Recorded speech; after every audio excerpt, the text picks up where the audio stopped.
Welcome back. You're watching GlobalEye. India and France have agreed on the usage of the Unified Payment Interface System, or the UPI. Yes, UPI will go live from the Eiffel Tower, and Indian tourists will be able to make payments there using UPI. To talk about this, we're joined by the CEO of International Operations of NPCI, Ritesh Shukla. Ritesh, thank you very much for joining us. Tell us first about your partnership with Lyra of France. Is this solely a purely commercial agreement between two corporations, or is it a G2G, government-to-government arrangement? Thank you for the opportunity to talk about this important, partnership that we are looking at with Lyra. Indians are a big traveler to different European, countries for tourism, business, and academic purposes. And I think France, being one of the big economies there, significantly feature in the list. Through this partnership with Lyra, we are looking at enabling acceptance of UPI-powered apps from India. This would deliver a great deal of convenience for travelers from India. They will be able to use the QR codes that are deployed in that market and make their merchant payments. So a very, very important use case that we are looking at catering to this partnership. And the arrangement is between NPCI International and Lyra. And we are very excited about the possibilities, and we are looking forward to, making the most out of this and, help our travelers, transact seamlessly when they visit France. Right. So you said that this will begin from the Eiffel Tower. When does this come into effect, and when will users be able to use UPI in other parts of France as well? So today, what as of now, what we have achieved is we have achieved the connectivity between the two, platforms, that is UPI in India and Lyra's core platform in France. Now we are going to work with Lyra to bring merchants, including Eiffel Tower, on board, and we'll start with Eiffel Tower, and and then after Eiffel Tower is onboarded, we are going to work on onboarding other significant merchants, the marquee ones, which are of relevance to travelers from India, and these would include the popular tourist sites, the shopping destinations, and that's what we are going to do. And majority of tourism from India currently is concentrated in Paris. We all know it's the most visited city in the world. So we are going to be focusing on that, but organically we'll expand to other relevant corridors as well within France. Right. Give us a sense of the number of countries where UPI is available right now. When it comes to UPI, there are two key things that we are looking at in terms of the broad strategy. The first is the infrastructure build. The other is the interoperability build. We all know, UPI has achieved great scale in India. We are doing about 9.3, 9.4 billion transactions a month. Now, using the same infrastructure that is powering the UPI in India, we are working with other, developing countries to help them create their own sovereign payment ecosystem. So that's one. The other is interoperability part, which is about connecting UPI in India with other similar ecosystems. So we are working in both the areas. And when it comes to the first area, which is infrastructure build, I think we are in discussion with many countries where there is high cash displacement, where the government is serious about driving their own national agenda, like government is doing in India. So we are engaged with a lot of countries from the developing world. So that's one. The other is when it comes to interoperability, we have identified markets that are of relevance to India, which means that where there is significant flow from India to these markets, for example, the markets in Gulf, markets in South Asia, Southeast Asia, and North America, and of course, Europe. So we are looking at connecting with those ecosystems to be able to deliver a good user experience when travelers from India go to those markets. In terms of currently live for UPI, we are live in markets of UAE, Singapore, and Bhutan, and there are many in pipeline which will start materializing in next 3 to 12 months. Right. Could you give us some new geographies where you're talking with partners for? So,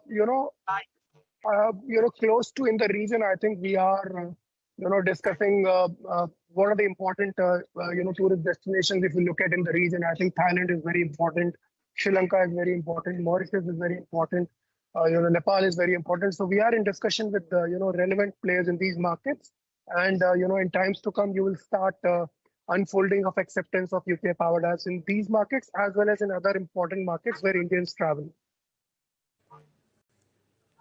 Right. Now, you recently said in the month of June that UPI is currently processing 40% of global real-time payments. How do you expect this to go up in FY24? I think that's we all are seeing the way UPI is growing on a month-on-month basis. And there are two important things that are happening. One is the user adoption is increasing. So then we are gaining, horizontally more consumers on the platform. And then we are adding new use cases. So we're gaining vertically also on the platform. And a multiplier of these two, will create a lot of adoption and scale in times to come as well. And UPI will continue to play a very, very important role in driving economic activity in India, supporting financial inclusion, displacing cash, and also enabling fintechs create solutions on top of it. Right. Could you give us a sense of how many transactions are taking place globally using UPI? How many Indian tourists are using this? What is the level of remittances? So right now we are live in 3 markets, as I said, and we are seeing a good traction. But given we are starting now, so it's building up in a very healthy manner. And I will not be able to divulge the number, but I'm saying it's very inspiring, it's very exciting. And every time we read from the consumers in social media, when they see UPI or a RuPay brand mark in a market that they travel, it's very inspiring for us. And we will continue to invest in this area to be able to create a larger network so that more and more Indians from India, when they travel, they are able to use their most preferred payment method from India. Right. My final question, what is the larger commercial benefit that NPCI is getting out of going live in other countries, having partnerships in other nations where there is a huge outflow, where there's a huge presence of Indian tourists? No, I think we are not looking at it purely from a commercial point of view. We are looking at, creating another use case for our users from India, because UPI is pride of the nation.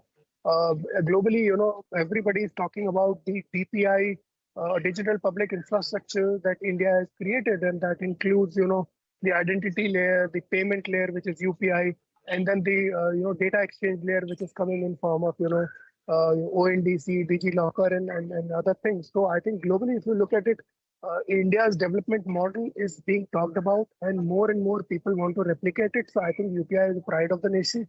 And for us, the biggest driver is to be able to bring smile on faces of the 1.4 billion and people, especially when they travel outside, when they are going to be able to transact using UPI. I think that is going to give us a deep satisfaction, and that is when we can say a job well done. So I'm again saying commercials are not the big drivers here. It's about, helping Indians transact with confidence and pride when they travel overseas.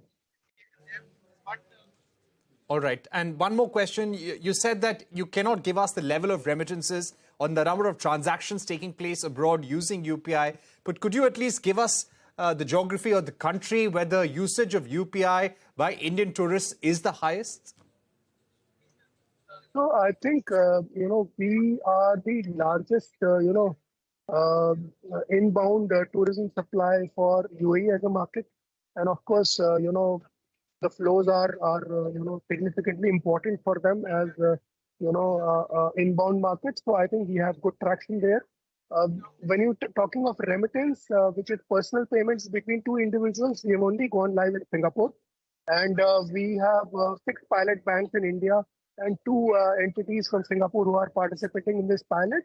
And we are looking at, broad basing that as well. So there are discussions going on with other banks in India to participate in that personal P2P remittance corridor that we have created between India and Singapore.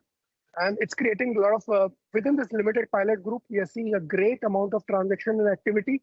And we are seeing a weekly kind of growth. and we are very excited about it. So we are getting more and more people to participate as banks here in India as well as on Singapore side. So that's very exciting. And not only that, given the excitement that it has created, we are in active discussions with many other countries who, are of importance for remittances to India. We get about $100 billion a month. Sorry, a year. In 12 months, we get about $100 billion. And there are very, very important markets. And these are markets in GCC, North America. So we are talking to, players there to be able to create similar integrations for people to be able to send money to India on a real-time basis. All right, Ritesh, we've run out of time, but thanks once again for joining us on GlobalEye, telling us about your plans to take UPI global to more countries where there is a large presence of Indian origin people and also a large number of Indian tourists. Thanks once again for being with us. That's all we have for you on this edition of GlobalEye. Thank you for watching. Goodbye.